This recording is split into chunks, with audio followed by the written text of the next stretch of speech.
தொடங்கிய உடனே முடிந்த முதலாவது டி20 மேட்ச். பந்து வீச்சில் உலக மகா சரித்திர சாதனை படைத்த நடராஜன். மிரண்டு போன இங்கிலாந்து அணியினர். கடும் உற்சாகத்தில் இந்திய ரசிகர்கள். அதாவது இந்தியா மற்றும் இங்கிலாந்து அணிகளுக்கு இடையிலான கிரிக்கெட் தொடர் நடைபெற இருக்கிறது. 5 டி20 போட்டிகள் மற்றும் 3 ஒருநாள் போட்டிகளில் இந்த இரு அணிகளும் விளையாட இருக்கிறது. இந்த தொடரை முன்னிட்டு இந்த இரு அணிகளும் ஏற்கனவே வார்ம்-அப் போட்டிகளில் பங்கேற்று வருகிறது. மேலும் இந்த இங்கிலாந்து அணிக்கு எதிரான தொடருக்கான இந்திய வீரர்களை ஏற்கனவே பிசிசிஐ தேர்வு செய்து விட்டதாக கூறப்படுகிறது. அந்த பட்டியலில் நடராஜன், ருத்ராஜ் கெய்க்வாட், வருண் சக்கரவர்த்தி போன்றவர்கள் இடம்பெற்றுள்ளனர் என்றும் கூறப்படுகிறது. அதை உறுதி செய்யும் விதமாக இங்கிலாந்து அணிக்கு எதிராக தற்போது நடைபெற்று வரும் வார்ம்-அப் போட்டிகளில் நடராஜன், ருத்ராஜ் கெய்க்வாட், வருண் சக்கரவர்த்தி போன்றோர் விளையாடி வருகின்றனர். அந்த வகையில் இந்த இரு அணிகளுக்கு இடையிலான வார்ம்-அப் போட்டி ஒன்று சமீபத்தில் நடைபெற்று இருந்தது. அப்படியாக நடைபெற்ற அந்த போட்டியில் டாஸ் ஜெயித்து முதலில் பேட்டிங் செய்ய களமிறங்கிய இந்திய அணியில் நம்ம சூரியகுமார் யாதவ் வந்துட்டு இங்கிலாந்து அணி பவுலர்களின் பந்து வீச்சை அக்கு வேறாக ஆணி வேறாக பிரித்து மேய்ந்து விட்டார்.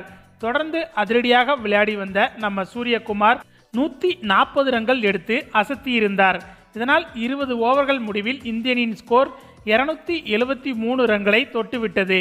பின்னர் 274 ரன்கள் எடுத்தால் வெற்றி என்ற இலக்கோடு களமிறங்கிய இங்கிலாந்து அணி கண்டிப்பாக இந்திய அணிக்கு கடும் நெருக்கடி கொடுக்கும் என்று எதிர்பார்க்கப்பட்டது.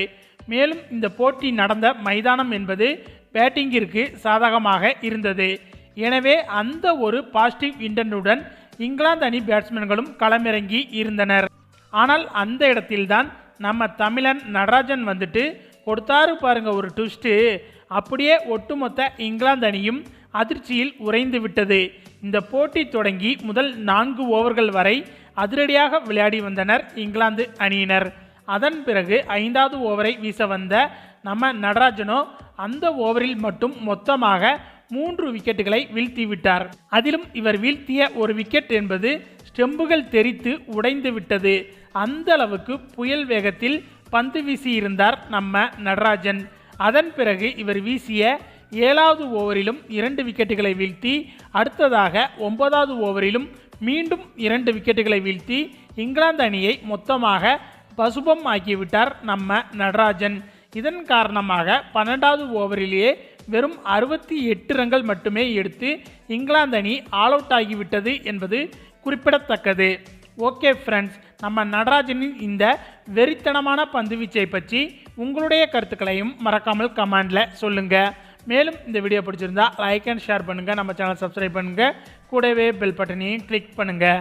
தேங்க்ஸ் ஃபார் வாட்சிங்.